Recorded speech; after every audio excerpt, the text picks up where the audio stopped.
Hi there, I'm Livia Dias and today I'm going to teach you how to mix pink so that you can represent skies, flowers and other subjects with a vigorous and attractive selection of pink hues.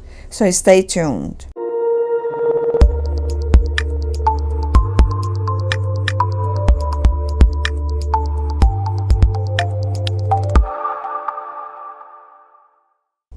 Have you ever tried to mix colors to paint pink objects like flowers and sunset skies and got stuck on how to mix a color that looks fresh and lively? Or maybe you realized that the object looked flat because you used a pre-mixed pink you bought from a shop, but somehow you didn't manage to make it look 3D. So today I'm going to show you how to mix different types of pink in a variety of shades by using different pigments. There are different types of pink. To paint these roses, for example, I mixed an orange pink.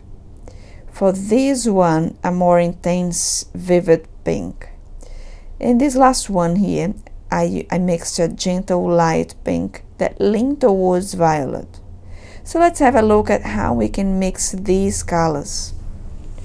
So here I have Primary Magenta by My Mary Puro, Brilliant Orange by Norma, made by Schmink, Lemon Yellow, it can be any brand. This one here is Quinacridone Magenta from Archival Oils, Permanent Magenta from Daily Rowney, the Graduate range, which is the student range, and Crimson by Archival Oils, and Titanium White.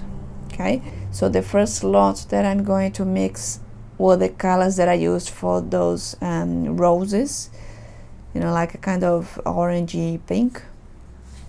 So I love this color here, this Primary Magenta by My Mary Puro. This is the one I use mostly for my roses. So you can mix pink, so you have to have this color to start with. It's a color that you can't mix by using any other. So all those pinks here you can't mix by using red or anything else. You need to have them to start with. Of course you don't need to have all of them. Okay, so this one here probably would be enough for what you want. So we go here mixing with white. So I make another shade, white again, so now we have about 3 shades. And then for some parts I do this here, so I add a bit of orange. And usually going towards the center of the rose, you see that the colors get a bit more orangish, a little bit warmer. Can put a bit of yellow as well.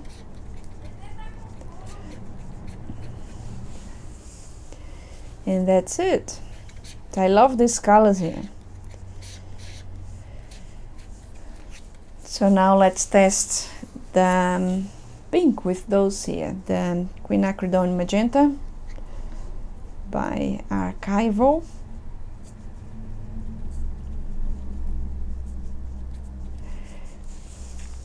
Notice how when I add white, the color becomes a little bit purplish. So it's not as intense as this one. That's why I love this. It just gives me more vibrant and lively pinks than any other. But if you are after more pinkish, a more purplish, cooler look, this here we do fine. So we add more white.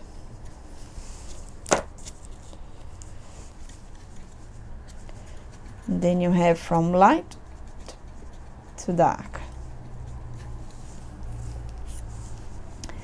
Then the same with this one, but here lighter.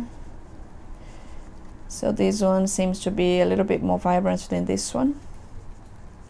Okay, you can also add a bit of orange and you can see what happens. So I always have a bit of orange on my palette when it comes to using pink. Just warms up the color a bit, it opens up a bit more. And then now crimson red and white. So it gives us a different type of pink. So it depends on what you are after. These colors here are great for sunset skies. When you see those pinkish purple colors. There we go. So we have a variety of pink. So to darken them, you can add a bit of ultra blue, like this.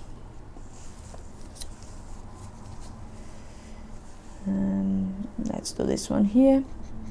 It will turn into purple, so you can add a bit of yellow as well to cancel purple.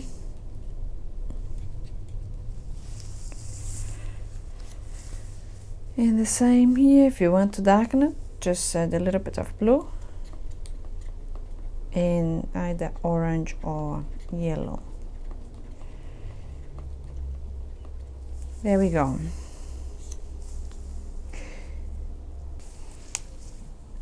And if you want a variation of this here to the blue side, you can just add a bit of blue for some shadows, for example. Some shadows like the sky reflecting on the roses, and then you see that the shadow will take this sort of coloring here. Same here, put a bit of blue.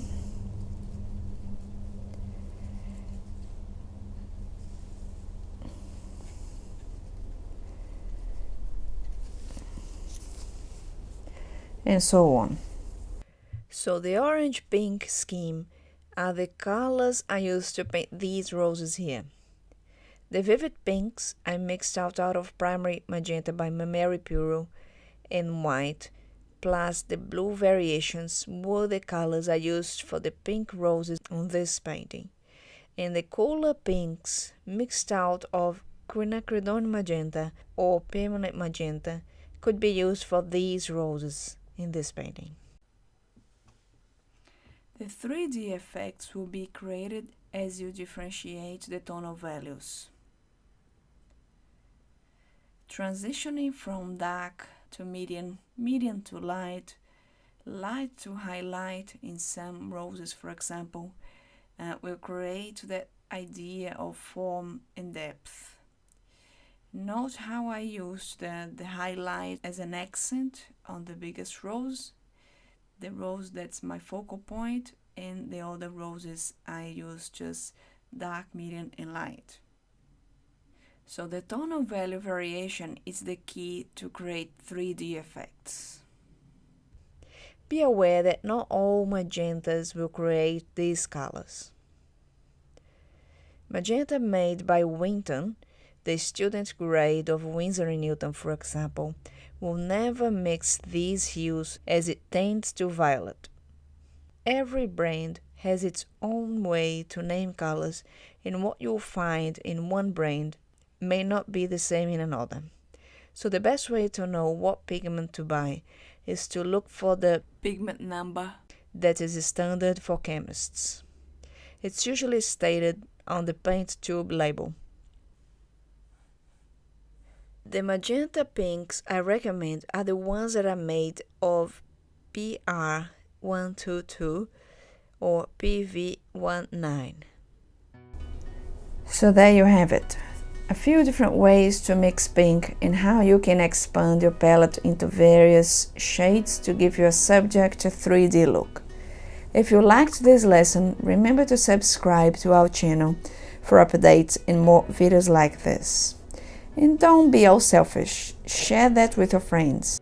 I also put a PDF together that will take you through the color theory basic concepts, and you'll also find useful diagrams there to help you understand the color lingo. Just click the link below in the description area and download it. Thanks for watching, and I'll see you next time.